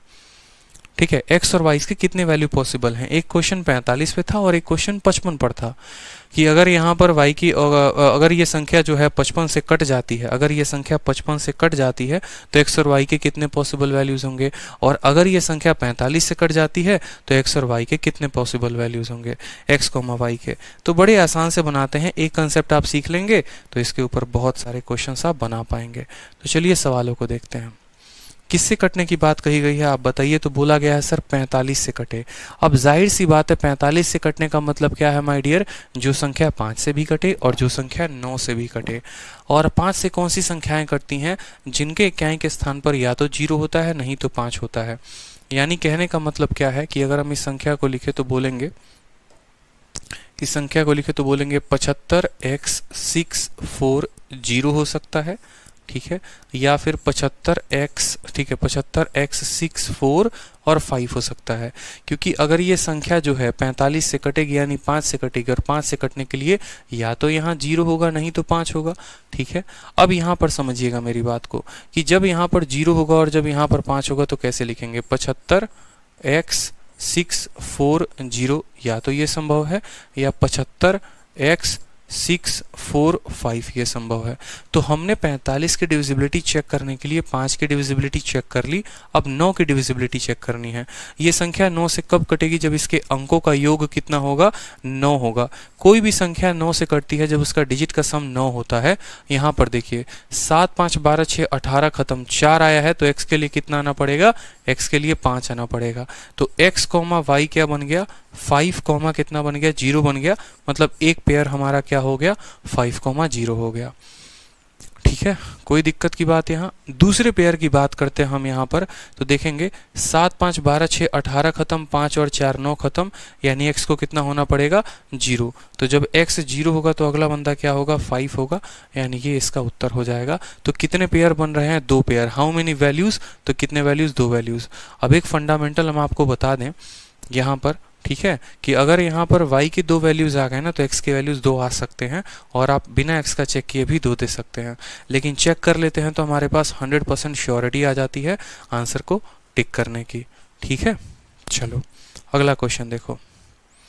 नेक्स्ट क्वेश्चन बोला गया है it is given that difference between 10 का पावर 34 प्लस 57 और 10 का पावर 33 प्लस n हमेशा डिविजिबल है 9 से, तो n की वैल्यू क्या होगी? बोला गया ये संख्या का और ये संख्या का जो भी अंतर आता है, जो भी अंतर आता है वो 9 से कट जाता है। बताओ जल्दी से n की वैल्यू क्या होगी? ठीक है, जो भी अंतर आता है कट जाता है। यानी यहाँ पर देखते चलोगे, अगर मैंने कहा कि कल के दिन मानो यहाँ पर 36 और 27 का अंतर अगर 9 से कटेगा, इसका मतलब क्या होगा? इसका मतलब होगा कि जैसे यहाँ पर मैंने कहा ना 36 और 27 का अंतर 9 से कटता है, ठीक है, यानी 36 भी हमारा 9 से कटेगा और 27 भी हमारा 9 से कटेगा। अगर नहीं कटेगा तो हम इसका रिमाइंडर बांट लेंगे, इसका रिमाइंडर काट के देख लेंगे और इसका जो सम आना चाहिए वो 0 आना चाहिए। कहने का मतलब क्या है? जैसे मानो एक छोटी सी बात हम आपको बोले, मान लो हमने कह दिया 50 और 50 में जो है हमने 5 घटा दिया तो आया 45, ठीक है, और 45 किससे कट गया, 9 से कट गया। ठीक है, कि ये दो संख्याओं का जो अंतर है वो 9 से कट रहा है। ठीक है, तो उस केस में क्या होगा, आप जब इसको 9 से डिवाइड करेंगे तो आपका रिमाइंडर आएगा -5, और जब आप इसको रिमाइंडर डिवाइड करेंगे तो आपका रिमाइंडर आएगा +5। तो ये दोनों का रिमाइंडर जो ऐड होने के बाद कितना हो जाएगा, 0 हो जाएगा। सेम कंसेप्ट हम यहाँ पर लगाएंगे। जब भी बोले कि दो अलग अलग संख्याओं का अंतर जो है वो कट जाता है तो हमें उनको इंडिविजुअली 9 से भाग करना है। ठीक है, यानी यहाँ पर 10 का पावर आपका 34 है और प्लस कितना है, 57 है, और अंतर क्या है, 10 का पावर 33 और प्लस कितना है, 9 है। इन दोनों का अंतर किससे कटने का कहा गया है, 9 से कटने का कहा गया है। तो हम क्या करेंगे, 9 से भाग करेंगे। 10 में देखो, इसमें भी 9 से भाग करो और इसमें भी 9 से भाग करो, और दोनों का रिमाइंडर कितना आना चाहिए, दोनों का रिमाइंडर 0 आना चाहिए, क्योंकि इनका अंतर 9 से कट रहा है। तो यहाँ पर जब 10 में 9 का भाग लगाओगे तो रिमाइंडर आएगा 1। 57 में लगाओगे तो 9 छके 54, और यहाँ रिमाइंडर आएगा आपका 3, यानी रिमाइंडर कितना आ गया, 4। माइनस यहाँ पर लगाओगे तो कितना होगा, 1 होगा यहाँ पर, और यहाँ पर जो है रिमाइंडर कितना आना चाहिए, 3 आना चाहिए। तभी तो भाई साहब 4 - 4 कितना हो जाएगा, हमारा 0 हो जाएगा। यानी यहाँ पर n जो होगी एक ऐसी संख्या होगी जिसको 9 से भाग करने पर शेषफल कितना आएगा, शेषफल हमारा 3 आएगा। 9 से भाग करने पर शेषफल कितना आएगा, 3 आएगा। जरा ऑप्शंस को देख लेते हैं। ठीक है, यानी यूं आप कह सकते हैं कि इसका देखो 7 और 5 12, 12 का मतलब यहाँ डिजिट सम कितना आया, 3 आया। 7 दोनों यहाँ डिजिट सम कितना आया, 5 आया। 7 5 12 और 1 13, डिजिट सम आया 4। 7 5 12, 12 और 3 15, 15 को जोड़ेंगे डिजिट सम आया 6। कोई भी संख्या जो 9 से भाग होने के बाद शेषफल 3 देती है, यानी उसका डिजिट सम कितना होगा, 3 होगा। तो कौन सा ऑप्शन होगा, ऑप्शन नंबर ए जो होगा वो करेक्ट आंसर होगा। और आप ऐसे भी भाग करके देख लो, 570 को आपका रिमाइंडर जो है वो कितना आएगा, 3 आएगा। 3 से भाग करने का मतलब, 3 शेषफल बचने का मतलब है कि डिजिट सम 3 हो। 5 शेषफल बचने का मतलब है कि डिजिट सम 5 हो। 9 शेषफल बचने का मतलब है, यहाँ पर 9 तो बचेगा ही नहीं। 7 अगर शेषफल बच रहा है, 7 रिमाइंडर बच रहा है, तो उसका डिजिट सम कितना होना चाहिए, 7 होना चाहिए। ठीक है, इस तरह के काफ़ी अच्छे अच्छे सवाल पूछे जाते हैं पेपर में। चलिए अगला सवाल देखिए, बोला गया है कि a का जो है वो यहाँ मान क्या होगा अगर ये संख्या 11 से कटेगी, और a और b का डिफरेंस जो दिया गया है सवाल में कितना दिया गया है, a। What is the value of a अगर ये संख्या 11 से कट जाए, and also difference between a and b is 1। ठीक है, तो मुझे लगता है ये सवाल आप कर पाएंगे। 11 की डिविजिबिलिटी के ऊपर है, ऑड और इवन वाले को जोड़ना है, a प्लस b का मान आ जाएगा, a माइनस b का मान आ जाएगा, और a का मान आप निकाल देंगे। ठीक है, आसान क्वेश्चन है, इसमें कोई दम नहीं है सवाल में। चलो, अब जैसे कि मैंने आप लोगों को अभी पढ़ाया था, ठीक है, वैसे ही क्वेश्चन आपको दिया गया है कि द नंबर 5 2 3 XYZ डिविजिबल है 7 8 और 9 से, तो x into Y into Z क्या होगा। अब यहाँ पर ये सवाल अगर कोई बच्चा बनाए तो वो लगा सकता है 2 मिनट 3 मिनट, लेकिन अगर आप छोटे से कंसेप्ट का इस्तेमाल करो, 9 के कंसेप्ट का इस्तेमाल करो, तो ये सवाल 1 सेकंड का है। मेरा मानना है कि यहाँ पर XYZ का कोई भी मान होगा, कोई भी मान होगा, दुनिया का कोई मान रख लो और वो 9 से कटेगा। आपका कोई भी संख्या दुनिया का 9 से कटता है तो उसका डिजिट का सम कितना होता है। आप बोलेंगे सर उसके डिजिट का सम जो होता है वो 9 होता है। क्या ऑप्शन नंबर यहाँ पर देखो 7 1 8 2 1 3 4 1 5 कौन है, ऑप्शन नंबर डी जो है वो करेक्ट आंसर है। यानी यहाँ पर x into Y into Z 180 होगा, वही करेक्ट आंसर होगा। मेरी बात समझ गए या नहीं समझ गए। मेरे कहने का मतलब, मान लो यहाँ पर x की वैल्यू कुछ भी है, मान लो यहाँ x की वैल्यू 1 है, यहाँ 2 है, और यहाँ पर एक ऐसी वैल्यू होगी जिसके कारण जो है ये आपका 7 से भी कटे 8 से भी कटे। जैसे मान लो यहाँ पर हमने मान लो 512 मान लिया, 512 नहीं मान सकते क्योंकि हमें एक ऐसी वैल्यू लेनी पड़ेगी, यहाँ पर एक ऐसी वैल्यू लेनी पड़ेगी जिसके कारण ये 7 से भी कट जाएगा, जिसके कारण ये 8 से भी कट जाएगा, और जिसके कारण जो है ये 9 से भी कट जाएगा। तो भैया अगर ये संख्या 9 से कटेगी यानी इनके डिजिट का सम कितना होगा, 9 होगा। ठीक है, इनके डिजिट का सम कितना होगा हमारा, यहाँ पर 9 होगा। और जब इनको मल्टीप्लाई करेंगे, किसी भी संख्या में 9 से गुना लगाते हैं तो उसका डिजिट का सम कितना होता है, 9 होता है। ये हमारा करेक्ट आंसर हो जाएगा। चलिए अगला क्वेश्चन देखिए, नेक्स्ट क्वेश्चन बोला गया है सेम तरीके से, अभी जो पीछे 9 वाला क्वेश्चन पढ़ाया था सेम तरीके से ये वाला क्वेश्चन है कि x के स्थान पर कितना होगा कि ये संख्या 3 से कटेगा, इनका अंतर 3 से कटेगा। देखो अभी सेम सवाल हमने आपको करवाया था कि यहाँ पर पूछा गया था आपसे कि यहाँ पर n का कितना मान होगा कि ये संख्या 9 से कट जाए, और फिर दो बाद में आपसे पूछ दिया गया कि यहाँ पर x के स्थान पर कितना होगा 3 से कट जाए। क्या करना है, अगर इनका अंतर 3 से कटेगा तो इनको आप 3 से भाग करो। 10 को 3 से भाग करोगे शेषफल आएगा 1, 7 को 3 से भाग करोगे शेषफल आएगा 1। ठीक है, तो 1 माइनस 1 यहाँ पर शेषफल कितना हो गया, 0 हो गया, माइनस यहाँ पर इसको भाग करोगे तो आएगा 1। तो यहाँ पर भाग जब करोगे तो यहाँ शेषफल आना चाहिए -1, क्योंकि ये 0 हो चुका है तो इसको भी 0 होना पड़ेगा। समझ रहे हो, ये 1 है और यहाँ पर -1 है, खत्म हो गया। यहाँ +1 आएगा तो यहाँ -1 आना चाहिए, यहाँ -1 आना चाहिए, तभी +1 -1 को काट पाएगा। यानी x एक ऐसी संख्या होगी जो 3 से भाग करने पर रिमाइंडर जो है वो 2 देगी। ठीक है, 3 से भाग करने पर या तो आप कह सकते हो कि सर यहाँ -1 हो, समझ रहे हो, या तो x में -1 हो, या ये कह सकते हो कि सर x के जगह पर 2 हो, तभी तो 2 जमा 1 यानी 3 बन जाएगा। और 3 से कटने पर रिमाइंडर कुछ देगा ही नहीं, 0 देगा। 3 से कटने पर रिमाइंडर कितना देगा, 0 देगा। तो x का मान ऐसा होगा कि या तो वो नेगेटिव का रिमाइंडर -1 देगा या पॉजिटिव का रिमाइंडर 2 देगा। नेगेटिव का रिमाइंडर -1 देगा या पॉजिटिव का रिमाइंडर कितना देगा, 2 देगा। आप 2 जो है वो आपका करेक्ट उत्तर हो जाएगा। ये -1 नहीं है, ये +1 है, ये कितना है, +2 है। ठीक है, और बोला गया है लीस्ट वैल्यू, तो ये भी 2 दे रहा है रिमाइंडर, ये भी 2 दे रहा है। लीस्ट वैल्यू कौन सी है, तो 2 जो है वो हमारा करेक्ट उत्तर है। फिर से समझ लो, ये +1 ये -1, इसके चलते तो कोई रिमाइंडर नहीं आया, इसके चलते भी रिमाइंडर नहीं आना चाहिए। 3 इसको भाग करता है तो 1 आता है, 1 को कैंसिल करने के लिए 2 चाहिए, क्योंकि 2 + 1 फिर 3 बना देंगे और 3 से कट जाएगा, मतलब यहाँ 2 चाहिए और 2 यहाँ है। ठीक है, या 1 के साथ 5 आएगा तो 6 बना देगा, वो भी 3 से कट जाएगा। लेकिन छोटी संख्या की बात है तो हम जो है 2 को टिक करेंगे, ना कि 5 को। ठीक, चलिए अगला सवाल देखिए। बोला गया है कितने ऐसे 4 अंकों की संख्या है जो, ठीक है, how many 4 digit number with 2 middle digit 97 are divisible by 55। कितने ऐसे 4 अंकों की संख्या है जिसके बीच के 2 अंक 97 हैं, ठीक है, और जो है वो 55 से कट जाए। मतलब कहने का मात है कि पहला वाला जो अंक होगा वो x होगा, बीच वाला 9 और 7 होगा, और आखिरी वाला y होगा। ये एक 4 अंकों की संख्या है और ये 4 अंकों की संख्या 55 से कट जाती है। अभी ऐसा ही सवाल आपने देखा होगा पीछे कि एक 4 अंकों की संख्या थी जो 45 से कट रही थी। यहाँ पर बोला गया है ये 4 अंकों की संख्या 55 से कट रही है। ठीक है, और ये CHSL 2020 का क्वेश्चन है जो इस बार अभी राइट नाउ पूछा गया है। ठीक है, और तब हमें बताना है कि बताओ यहाँ पर कितने ऐसे 4 अंकों की संख्या होगी। तो सबसे पहली बात, जो संख्या 55 से कटती है वो 5 से भी कटेगी और 11 से भी कटेगी। और दुनिया की जो भी संख्या जनाब 5 से कटती है उसके क्याई का स्थान या तो 0 होता है, नहीं तो 5 होता है। यानी इसकी वैल्यू ऐसे हो सकती है x970 या हो सकती है x9 7 और 5। अब 5 का तो हो गया भाई, कल्याण हो गया ना। अब 11 का कल्याण देखो कि 11 का जो है आप यहाँ पर कल्याण कैसे कर सकते हो। तो 11 का मतलब जो है 9 + 0, तो 7 प्लस कितना होना चाहिए। अगर यहाँ डिजिट, यहाँ सम 9 है तो इनका भी सम 9 होना चाहिए, तभी तो 9 - 9 खत्म करेगा, यानी x की वैल्यू 2 होगी, तो 2970। यानी ये संख्या ऐसी है जो हमारी 11 से भी कटेगी और 5 से भी कटेगी। अब दूसरा वाला केस देखते हैं।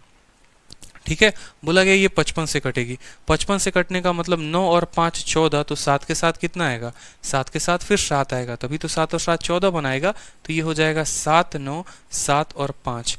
ठीक है, तो बोला गया हाउ मेनी 4 डिजिट नंबर, कितने ऐसे 4 डिजिट नंबर हैं, तो सिर्फ 2 ही 4 डिजिट नंबर हैं, तो उत्तर कितना होगा, 2 होगा। और इसका केस मैंने आपको बताया था कि आपको सिंपल y के लिए चेक करना है, चाहे 45 बोले चाहे 55 बोले, भाई y के तो 2 ही मान संभव है ना, y के तो 2 ही मान संभव है, या तो 0 नहीं तो 5। तो यहाँ पर 3 और 4 तो आ ही नहीं सकता, क्योंकि y के सिर्फ 2 पॉसिबल वैल्यूज हो सकते हैं, 0 या 5। अब बच गया 1 और बच गया 2। 1 भी हो सकता है उत्तर जब यहाँ पर कोई ऐसी संख्या ली ही नहीं जा सके, या तो 2 अंकों की संख्या से बन जाए, इसलिए 1 भी हो सकता है, नहीं भी हो सकता है, तो 2 भी हम चेक कर लेंगे यहाँ पर। इसलिए 1 और 2 में हमें चेक करना पड़ेगा। 2 हो भी सकता है, नहीं भी हो सकता है, इसीलिए हमको 1 और 2 के लिए चेक करना पड़ेगा। तो आप चेक करके बताओगे, चेक करोगे, ज़्यादा श्योरिटी है, तुक्का मारना है, तो 2 में ऐसे केसेस में हमेशा आंसर 2 होता है और टिक कर सकते हो।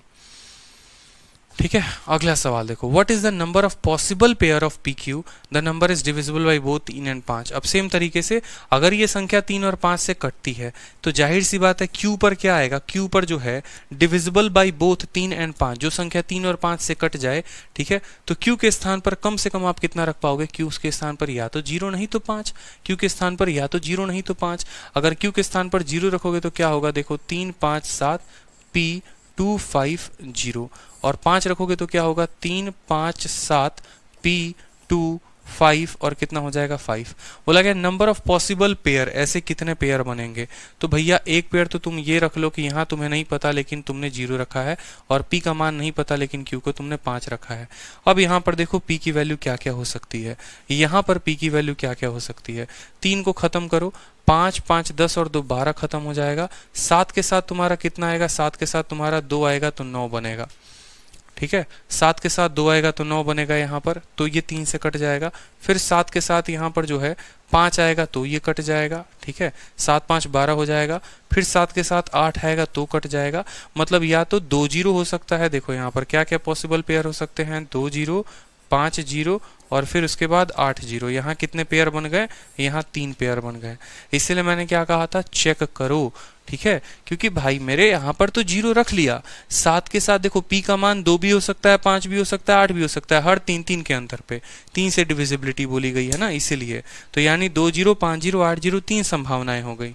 अब यहाँ पर देखो 5 10 और 15, 15 जो है हमारा किससे कट जाता है, 3 से कट जाता है, 7 और 2 9 खत्म कर दो, 3 खत्म कर दो, p का मान, अब p का मान 3 होगा तो कटेगा, 6 होगा तो कटेगा, 9 होगा तो कटेगा, यानी 3 5 6 5 और 9 5, 3 संभावनाएं यहाँ, 3 संभावनाएं यहाँ, टोटल कुल मिलाकर 6 संभावनाएं हो गई।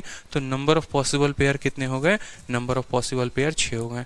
इस तरीके से इस बार के CHSL में अच्छे अच्छे प्रश्न आए थे नंबर सिस्टम के, ठीक है, जिसमें थोड़े लॉजिक का प्रयोग था, तो ध्यान रखेंगे कि 0 और 5 रखा यहाँ पर, ठीक है, फिर p की वैल्यूज निकाली, q की निकाली, और इस तरीके से हमने वैल्यूज को सॉल्व कर दिया। तो इस तरीके से जो है पूरा का पूरा जो है आपका डिविजिबिलिटी हमारी तरफ से खत्म होता है। बढ़िया सवाल आए थे कह सकते हैं, ठीक है, और डिविजिबिलिटी के बाद जो है हम रिमाइंडर देखेंगे, और रिमाइंडर के बाद जो है आपका नंबर सिस्टम हमारी तरफ से ख़त्म हो जाएगा, फिर हम आगे के टॉपिक्स पढ़ेंगे। तो इतना ही आज के लिए, पढ़ाई करिए, सारे कंसेप्ट अच्छे थे, शीट को ज़रूर लगाइए, काफ़ी फ़ायदे में रहेंगे आप लोग, और कंटिन्यूअसली पढ़ाई करते रहिए। जितने पीछे की वीडियोज़ हैं उनको क्लियर करना है आपको जो है सुस्ती लेकर नहीं बैठना है कि भाई हमें समझ नहीं आ रहा, या हम थोड़ा बाद में देख लेंगे, पेपर में अभी वक्त है। ये मूर्ख लोगों की निशानी होती है, समझदार वो होते हैं जो शुरू से अपनी जंग की तैयारी कर रहे होते हैं। आपको शुरू से पढ़ना है, शुरू से अपने कंसेप्ट को रिवाइज करते रहना है और आगे बढ़ना है, ठीक है। तो आज के लिए इतना ही, धन्यवाद, आपका दिन शुभ हो।